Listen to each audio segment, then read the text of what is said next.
You're listening to Ripple Effect, a 5-part audiovisual series brought to you by AF8. Episode 2, What is an earthquake scenario and how is it used? An alpine fault earthquake could happen sooner rather than later. But who knows when exactly that will be? We might be at work or going about our daily chores.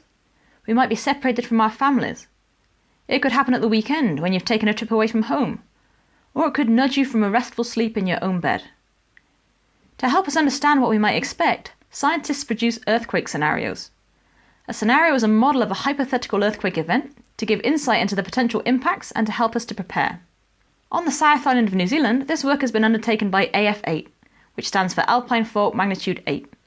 AF8 is an award-winning programme of scientific modelling, response planning, and community engagement designed to help us understand the impacts that a large alpine fault earthquake will have on South Island communities and infrastructure. I spoke to Dr. Caroline Orchiston, lead scientist for AF8, who explained how they went about producing the alpine fault earthquake scenario. For AF8 back in 2016, my job as science lead was to get together a team of alpine fault scientists to bring the most available science, I guess, together to create the scenario. And so we had a bunch of scientists who did, for example, ground motion modelling, looking at the way earthquakes produce shaking, and others who looked at the landslides and other consequences of earthquakes. And the scenario was pulled together to really offer, I guess, the power of the hypothetical, in that a scenario really helps us focus our attention. It won't be exactly like that in reality. It'll be something else, you know. The earthquake might begin at a different part of the fault than we suggested in our scenario, for example. But yeah, I guess the scenario itself is really just to give us something to focus our energy on as we start to move into planning for a response to an earthquake like this.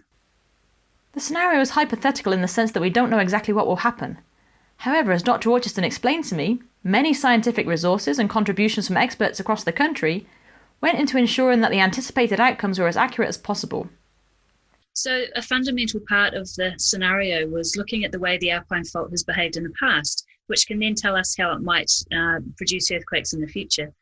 And we're very fortunate with the alpine fault in a sense, because we have a very strong evidence base for the way it's behaved in the past. There's evidence of 27 earthquakes on the alpine fault over the past 8,000 years, and that evidence is from the southern end of the fault near Milford Sound. So what that does is it gives us an idea of how frequently these earthquakes are happening. And we know that the last earthquake was in 1717 AD.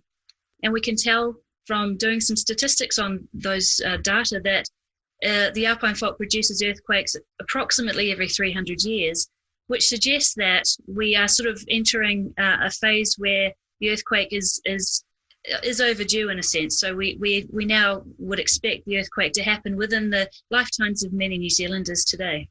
Once we have an understanding of the way the fault's behaved in the past, we can then start to understand and model the way it might behave in the future. And so we used the best ground motion science available, which gave us an idea of the intensity of shaking that we could expect across the South Island.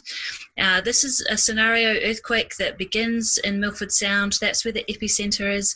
And the seismic energy radiates out from Milford Sound and it moves up towards the northeast along the alpine fault. And so, by utilising the scenario, we gain a solid foundation upon which to prepare our response.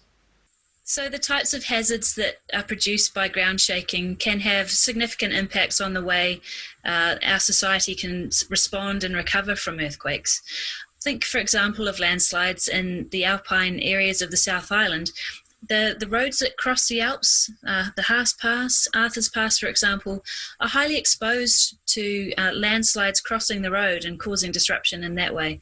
And so when you think about the impacts of a big earthquake, those impacts that disrupt our daily lives in the time after the ground stops shaking are the ones that we really need to be concerned about. So the interruption to the transport network, the road and rail networks around the South Island will be significant, and some of that road damage is going to take time to repair. part of the reason for that is because repairing damage to the network takes time to be able to achieve. Because, for example, through Arthur's Pass, there'll be a lot of aftershocks that come after this earthquake, and so accessing some of these places to do repair work will be hard in itself. The ground motion hazards that happen during an earthquake, in other words, the significant ground shaking, can damage our networks as well. So what happens when an earthquake starts off is that sometimes it can break through. The fault can break right through to the surface, and where that fault breaks the surface is where often the most damage is done to our infrastructure. For example, if your house is sitting across a fault and the fault moves, then that house is going to get significantly damaged. When the Alpine Fault produces a magnitude 8 earthquake, we would anticipate horizontal shift or a horizontal movement of around 8 to 10 meters and a vertical uplift of around a couple, maybe to 2 or 3 meters.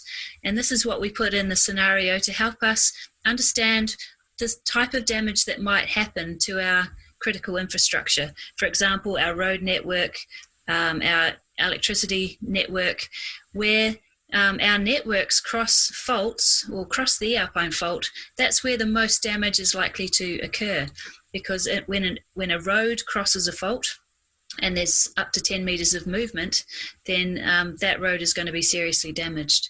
And so these sorts of things in the scenario help us to imagine what the future might look like after a magnitude 8 earthquake, so that we can start to plan ahead and figure out ways to respond effectively to something like that. For myself, living in the Mackenzie district, I'd never really considered the prospect of an earthquake affecting the lakes. They're so naturally beautiful, it's difficult to think they might pose a hazard to locals and visitors. On the other hand, it's not only the natural uses of the lake that we might need to concern ourselves with. The hydroelectric scheme in the Mackenzie district makes use of the power of the water within Lakes Tekapo and Pukaki, as well as numerous man-made lakes.